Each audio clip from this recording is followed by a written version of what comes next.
Cuchito, ¿tú alguna vez te paraste a pensar qué se sentirá estar literalmente en la cima del mundo? Pero no en cualquier cima, ¿eh? En la cima de todo un continente. Bigotes. La verdad es que la idea es fascinante, ¿viste?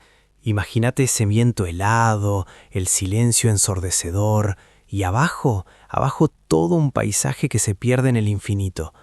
Un poco abrumador, ¿no? Como si estuvieras tocando el cielo con las patas. Exacto, tocar el cielo con las patas. Me encanta esa imagen. Y hoy vamos a escalar, metafóricamente hablando, claro, uno de esos gigantes de piedra que nos hacen sentir así de chiquitos y a la vez tan vivos. Vamos a hablar de una mole de roca y hielo que tenemos acá nomás, en casa. Ajá, ya sé por dónde vas, Bigotes. Me huele a aventura, me huele a récords y me huele a Argentina, claro que sí.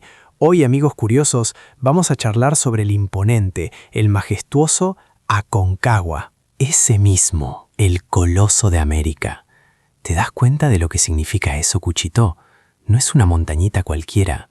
Es el punto más alto de todo el continente americano, de punta a punta, desde Alaska hasta la Patagonia. Impresionante, ¿no? Y lo tenemos acá, en nuestra querida Mendoza. Es como tener un campeón mundial en el patio de casa, y a veces no le damos la magnitud que se merece. Es el techo de América y el punto más elevado de todo el hemisferio occidental. Es decir, si miras un mapa del mundo y te paras en el meridiano de Greenwich, a la izquierda, no hay nada más alto que el Aconcagua. ¡Wow! Eso te pone la piel de gallina, ¿viste? Me imagino la gente que lo ve por primera vez. Debe ser como una aparición, un dios de piedra que se alza contra el cielo. Y lo es, Bigotes, en cierto sentido lo es. Para las culturas originarias de la región, el Aconcagua o Aconcahuac en quechua, que significa centinela de piedra o centinela blanco, era y sigue siendo un lugar sagrado. No era solo una montaña, era una entidad con espíritu, un guardián. Claro, un centinela. Me encanta eso. Y mira que centinela bien alto, porque estamos hablando de, atención a este número, 6.961 metros sobre el nivel del mar. Casi 7.000 metros. Es una locura. Sí, Bigotes, 6.961 metros. Para que la gente se haga una idea, es como poner casi 8 veces la altura del obelisco de Buenos Aires uno encima del otro. O como apilar, no sé, más de 2.300 edificios de 3 metros de altura. Es una bestialidad. La imagen del obelisco es genial. Pero, a ver, Cuchito, más allá de los números que ya de por sí son impactantes, ¿qué tiene de especial el Aconcagua? Porque montañas hay muchas, ¿viste? ¿Por qué esta es la montaña? Bueno, Bigotes, por varias razones.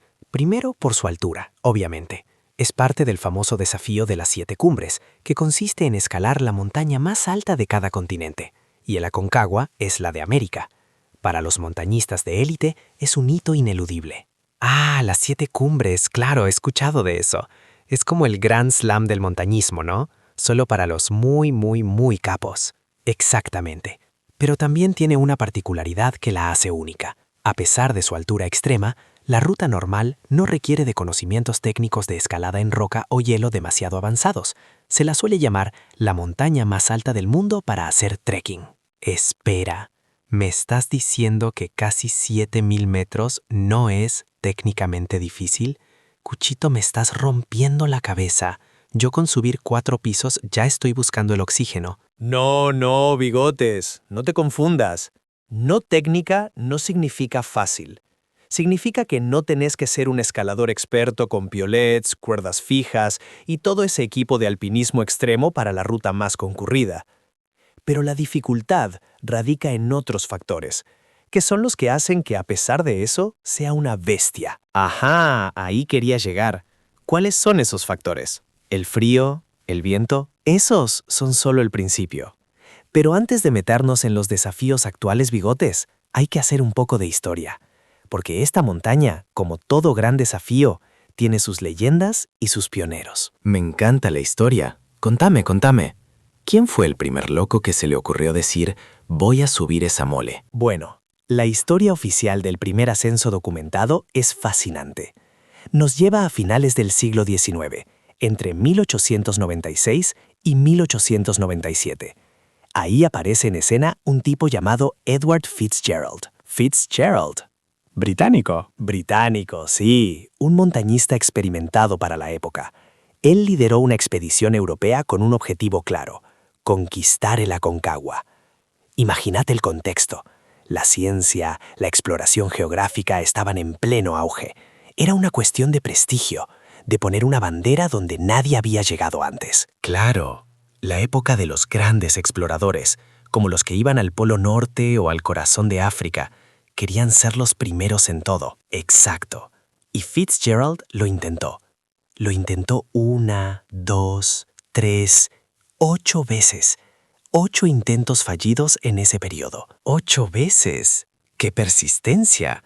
Yo a la segunda ya hubiese dicho, mira, la montaña se queda ahí, yo me bajo acá y me tomo un Fernet. Y eso que no era un Fernet lo que lo esperaba abajo, sino el frío de los Andes. Pero ahí es donde entra un personaje clave. Y esto es muy común en las grandes expediciones, el guía. En este caso, un suizo llamado Matthias Zurbriggen. Ah, los suizos. Siempre con sus montañas, sus chocolates y sus guías de montaña. Me encantan. El 14 de enero de 1897, después de todos esos intentos fallidos de Fitzgerald, Zurbriggen finalmente lo logró. Se paró en la cumbre de la Aconcagua. ¡El guía! ¡Qué grande! Eso es como cuando el ayudante es el que termina haciendo el gol de la victoria. Tal cual. Pero hay un detalle, Bigotes, que le añade un toque dramático a la historia. Zurbriggen estaba solo. ¿Solo? ¿En la cima de la montaña más alta del continente? Uf, sí, solo. Fitzgerald, el líder de la expedición, había tenido que detenerse a unos 6.000 metros de altura debido al mal de altura, lo que hoy conocemos como soroche. Claro, lo que hablábamos antes de la dificultad, el soroche, debe ser tremendo. Es tremendo. La falta de oxígeno a esa altura empieza a hacer estragos en el cuerpo, dolor de cabeza, náuseas, agotamiento extremo, desorientación. Fitzgerald era un montañista experimentado, pero el Aconcagua tiene esa particularidad. La cumbre no es solo una cuestión de fuerza física, sino de cómo tu cuerpo se adapta a la escasez de oxígeno. Entonces, Zurbriggen llegó solo. Me imagino el silencio, la inmensidad. Debe haber sido una experiencia solitaria, triunfal o una mezcla de todo. Una mezcla seguramente. Él sabía que hasta donde se conocía en ese momento, estaba en el punto más alto al que un ser humano había llegado. Imagínate la sensación de ser el primero, de abrir un camino, de pisar un lugar virgen en ese sentido. Es un hito para la historia del montañismo y de la exploración. Un hito gigante. Y pensar que hoy, más de 120 años después, la gente sigue subiendo. Me contabas que son un montón, ¿no? Sí, Bigotes. A pesar de ser una subida difícil. Cada año, alrededor de 3.500 personas intentan hacer cumbre. 3.500. Es una banda. ¿Y por qué, Cuchito? ¿Qué es lo que los atrae? ¿La fama? ¿La adrenalina? ¿Qué buscan ahí arriba? Mira, Bigotes, las motivaciones son tan variadas como los propios escaladores. Para algunos es un desafío personal, una forma de ponerse a prueba, de superar límites. Para otros es parte de un sueño de toda la vida, completar las 7 cumbres. Para muchos es una conexión con la naturaleza, una experiencia espiritual casi. Claro, como una búsqueda interior, pero con botas de trekking y una mochila pesada. Exacto, y con un montón de preparación física y mental. Porque volviendo a tu pregunta de antes, Bigotes, sobre qué lo hace difícil, no es solo el soroche, el Aconcagua es un lugar extremo. Contame, Cuchito, ¿qué más se esconde ahí arriba para hacerla tan complicada? Bueno, para empezar, el clima. En el Aconcagua, el clima es impredecible y brutal. Podés tener un día soleado y de repente, en cuestión de horas, desatarse una tormenta de nieve con vientos huracanados. El famoso viento blanco. Es legendario. Viento blanco. Suena a nombre de película de terror. Lo es. Puede generar temperaturas de hasta menos 30 grados centígrados o menos 40 grados centígrados. Y con la sensación térmica del viento, esto se vuelve insoportable y peligroso. La congelación es un riesgo real y constante. Ay, mamita querida, yo con 5 grados bajo cero ya no salgo de la cama. Y eso que sos un gato, imagínate los humanos. Además del frío extremo y los vientos, está la falta de oxígeno, que es el factor más traicionero. El soroche, o mal agudo de montaña, puede manifestarse de varias formas, desde un dolor de cabeza leve hasta condiciones más graves como el edema pulmonar de altura o el edema cerebral de altura, que pueden ser mortales. Edema, esas palabras me dan miedo. O sea que no es solo que te sentís mal, es que tu cuerpo puede empezar a fallar. Tu cuerpo, tus pulmones y hasta tu cerebro. Por eso la aclimatación es clave. Los escaladores no suben directamente a la cumbre. Hacen un proceso de varios días, subiendo y bajando entre campamentos base y campamentos de altura, para que el cuerpo se vaya adaptando a la menor cantidad de oxígeno. Es un baile lento y calculado con la montaña. Es como un entrenamiento. Tu cuerpo tiene que aprender a respirar de otra manera. Totalmente. Y no solo el cuerpo, la mente también juega un papel fundamental. La fatiga extrema, el frío, la incomodidad constante, todo eso genera un desgaste mental enorme. Tenés que tener una voluntad de hierro para seguir adelante cuando todo tu ser te pide que te des la vuelta. ¡Claro! La cabeza es importantísima. Si te caes de ánimo, estás frito. Exacto. Muchos abandonan no por un problema físico insuperable, sino por el desgaste psicológico. Y a eso sumale la logística, bigotes. No es que agarrás una mochila y salís a caminar. ¿Qué logística? ¿Hay que pedir turno? ¿Llevar vianda? Algo así. Necesitas permisos de ascenso, que no son baratos, necesitas equipo especializado de alta montaña, ropa térmica, botas dobles, piolets, crampones para el hielo, carpas de altura que aguanten vientos de 150 km por hora, comida liofilizada y el peso. Tenés que cargar todo eso. Uf, y me imagino que no es una subida de un día. ¿Cuánto tiempo lleva una expedición típica? Una expedición promedio puede durar entre 15 y 20 días. Tenés un campamento base, Plaza de Mulas, que ya es una ciudad en sí misma, con servicios médicos, comedores, hasta un hotel. Desde ahí se empiezan a establecer los campamentos de altura. Campamento 1, Campamento 2, Campamento 3, y cada uno está a una altura considerable. Plaza de Mulas. Me encanta el nombre. Me imagino las mulas llevando todo el equipo. Sí, las mulas son fundamentales. Son los verdaderos héroes olvidados de la montaña. Transportan todo el equipo pesado hasta el campamento base. Sin ellas sería casi imposible para muchos. Y los arrieros mendocinos, los que las guían, son expertos en la montaña, en el clima, en todo. ¡Qué laburo! Me imagino el vínculo que deben tener con esos animales. Un vínculo muy fuerte, de respeto y conocimiento mutuo. Son parte esencial de la experiencia Aconcagua. Y hablando de experiencia, bigotes, hay diferentes rutas para subir el Aconcagua. ¿Ah? ¿No es un solo camino? Contame, ¿cuáles son? La más popular es la ruta normal, que asciende por la cara norte. Es la que te decía que no es técnicamente tan compleja. Es la más elegida por los 3.500 escaladores anuales. ¿Y las otras son para los más osados? Exacto. Después tenés la ruta del glaciar de los polacos, que es un poco más técnica, requiere algo de escalada en hielo y es más exigente. Y luego está la cara sur. ¡La cara sur! Suena desafío extremo, y lo es. La cara sur de la Aconcagua es considerada una de las grandes paredes del mundo. Es una escalada técnica de alto nivel, con paredes de hielo y roca verticales de más de 2.000 metros de desnivel.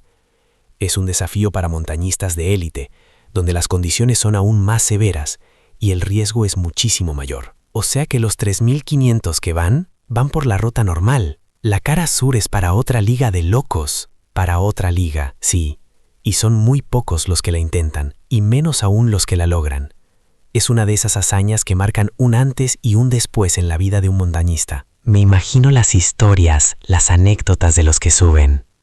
Tú que eres el analítico, ¿qué historias te resuenan más de la Aconcagua? Uf, bigotes, hay miles. Cada expedición es una novela. Te puedo contar de la vez que un montañista, con años de experiencia, tuvo que abortar el ascenso a pocos metros de la cumbre porque uno de sus compañeros empezó a mostrar signos severos de edema cerebral. La decisión de bajar, de dejar el sueño de la cumbre por la vida de un amigo, es lo que realmente define el espíritu de la montaña. ¡Qué momento! Ahí es donde se ve de qué estás hecho. La vida por encima de la cumbre. Totalmente. O la historia de un escalador que perdió varios dedos por congelación, pero volvió al año siguiente con prótesis para intentar nuevamente la cumbre. Esa tenacidad, esa obsesión por alcanzarla, es algo que te vuela la cabeza. ¡Wow! Eso sí que es ser un gato curioso de la vida, ¿eh? No rendirse nunca. Pero también debe haber historias más tragicómicas o de gente que subestima la montaña. Claro que sí. No faltan los que subestiman a la Aconcagua, Bigotes. Gente que llega con equipo inadecuado, sin la preparación física o mental necesaria, pensando que, como no es técnica, es fácil, y la montaña les devuelve la realidad de un golpe. Claro, te hace aterrizar de golpe. O peor, te hace volar por los aires. Exacto. Hay anécdotas de gente que intentó subir con zapatillas de running o sin ropa de abrigo adecuada, o que se quedan sin comida o agua porque subestimaron el tiempo o las condiciones. El Parque Provincial Aconcagua tiene un equipo de guardaparques y un servicio de rescate que son verdaderos héroes, Bigotes. Rescatan a decenas de personas cada temporada. Me imagino. Deben tener historias para escribir un libro entero. ¿Y qué pasa con la gente que, lamentablemente, no lo logra? Lamentablemente, sí. El Aconcagua, a pesar de su belleza, también se ha cobrado vidas. En promedio, entre 2 y 5 personas fallecen cada año en sus laderas. Es una cifra dolorosa, pero que subraya la peligrosidad y el respeto que hay que tenerle a la montaña. Cada muerte es un recordatorio de que la naturaleza es poderosa y no perdona errores. Es que es un lugar extremo, no es un juego. Y eso, Cuchito, me lleva a pensar en otra cosa, el impacto en el medio ambiente. Con tanta gente subiendo, ¿cómo se maneja eso? Esa es una excelente pregunta, Bigotes, y es un desafío constante. El Aconcagua está dentro de un parque provincial, lo que implica una protección ambiental muy estricta, pero el flujo de 3.500 personas por temporada genera un impacto. ¿Contaminación? ¿Basura? Sí, aunque el parque tiene políticas muy claras. Por ejemplo, los residuos orgánicos e inorgánicos generados por los escaladores deben ser bajados de la montaña. Incluso se incentiva el uso de bolsas de deposiciones para que los desechos humanos no queden en la montaña, especialmente en zonas de campamentos de altura. Bolsas de deposiciones. Eso es llevar el Leave No Trace a otro nivel, pero tiene sentido. No vas a querer pisarlo de otro. Es fundamental. La idea es dejar la montaña tal como la encontraste. También se controla el número de expediciones, se delimitan las zonas de campamento, se prohíbe la recolección de leña o la alteración del ecosistema. ¿Y qué tipo de ecosistema hay allá arriba? ¿Hay animales? ¿Plantas? Pensaría que es todo roca y hielo. Sorprendentemente no. Obviamente a medida que subes, la vida se vuelve más escasa, pero en las zonas bajas y medias del parque, es decir, hasta los 4.000 o 5.000 metros, hay una biodiversidad interesante. Contame, gatos curiosos, queremos saber. Mira, podés encontrar guanacos, que son parientes de las llamas y las vicuñas, adaptados a la altura. También zorros colorados andinos. Y por supuesto, el rey de los Andes, el cóndor. El cóndor, qué majestuosidad. Ver uno sobrevolando esas cumbres debe ser algo mágico. Es un espectáculo inolvidable. El cóndor andino es una de las aves voladoras más grandes del mundo, con una envergadura de alas que puede superar los 3 metros. Verlo planear sin esfuerzo sobre los picos es una imagen que se te graba para siempre. Y también hay una flora adaptada a estas alturas, como el coirón o la yareta, plantas que crecen pegadas a la tierra para resistir el viento y el frío. ¡Qué increíble! La vida se abre camino hasta en los lugares más inhóspitos. Y esto me hace pensar, Cuchito, en cómo se siente la gente que logra la cumbre. ¿Qué te cuentan? ¿Qué es lo que más les impacta? La mayoría coincide en que la sensación es indescriptible, Bigotes. Una mezcla de éxtasis, alivio, agotamiento y una profunda gratitud. Estar en un punto tan alto, con el mundo extendiéndose a tus pies, las nubes por debajo, es como estar en otro planeta. Debe ser una perspectiva totalmente diferente de la vida. Te hace ver las cosas de otra manera, ¿no? Totalmente. Muchos hablan de una transformación personal, de que la montaña no solo te desafía físicamente, sino que te desnuda emocional y espiritualmente. Te enfrentás a tus miedos, a tus límites, y cuando los superás, salís fortalecido, con una claridad mental renovada. Es como una terapia de choque de 7.000 metros. Un poco sí, y muchos lo hacen para honrar a alguien, para recaudar fondos para una causa o para superar una pérdida personal. La montaña se convierte en un símbolo de resiliencia. Viste que siempre decimos que los gatos somos curiosos y nos gusta meternos en todos lados, pero yo creo que a la Aconcagua lo miro desde acá abajo, con respeto y admiración. No sé si mis patitas felinas aguantarían tanto frío y tanto esfuerzo. Y seguramente tus bigotes se congelarían, bigotes.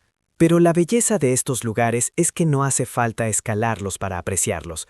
Incluso verlo desde lejos, saber que está ahí, imponente, es inspirador.